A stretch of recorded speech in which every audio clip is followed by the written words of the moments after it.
আমি হুজুরের সামনে বলতেছি, বুখারীতে লেখা আছে, আমি বুখারী দেখাবো, আমি মুসলিম শরীফ দেখাবো, কিন্তু যেখানে ফুল লেখা আছে পুরা খুলা ওই পর্যন্ত গেলে কোন সাইকুল হাদিসের তফসির করার সুযোগ থাকে না।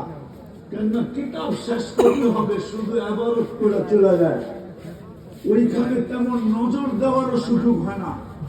পঞ্চম পাড়ায় লেখা আছে, কিতাবুল জানায়েজে লেখা আছে, ইমাম বুখারী একমত না।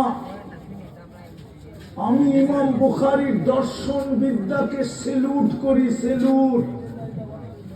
ইমাম মুসলিমের দর্শন বিদ্যাকে সেলুট করি।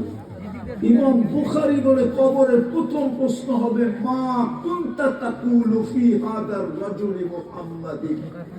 আগে বল, যেই রাসূলের উম্মত বানানোর কারণে তোর এত বড় মর্যাদা, এত বড় দাম, এত বড় ভ্যালু, এত বড় আল্লাহর কাছে প্রিয়, এত সুযোগ, এত সুবিধা, কোন উম্মতকে তো আল্লাহ রাত্রে ডাকতেন না।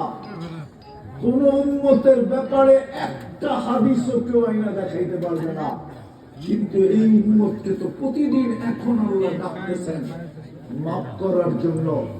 আল্লাহ তো ঘোষণা দিয়ে ডাকতেছেন, তোরা আসামিকে খুঁজে বাড়ি করার শাস্তি দেওয়ার জন্য। আমি আসামিকে ডাকি মাফ করার জন্য। তোরা আসামিকে শাস্তি দিতে ভালোবাসস, আমি মাফ করতে ভালোবাসি। মাফ করাই আমার ভালোবাসা, মাফ করাই আমার স্বভাব, আমার পরিচয়। এখন তো আল্লাহ ডাকতেছে। এই জন্য ইমাম বুখারী লেখেন, কবরের প্রথম প্রশ্ন, মা কুনতা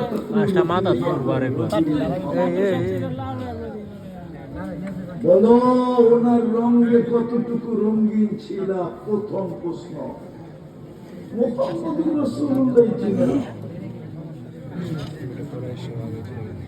আজকে আমার জাতি মুহাম্মদুর রাসূলুল্লাহ চিনে না, আমার যুবকরা রাসূলকে চিনে না। চিনলে আমার বিশ্বাস এই জমিনে কোনদিন কাদিয়ানির পা রাখার সুযোগ হতো না।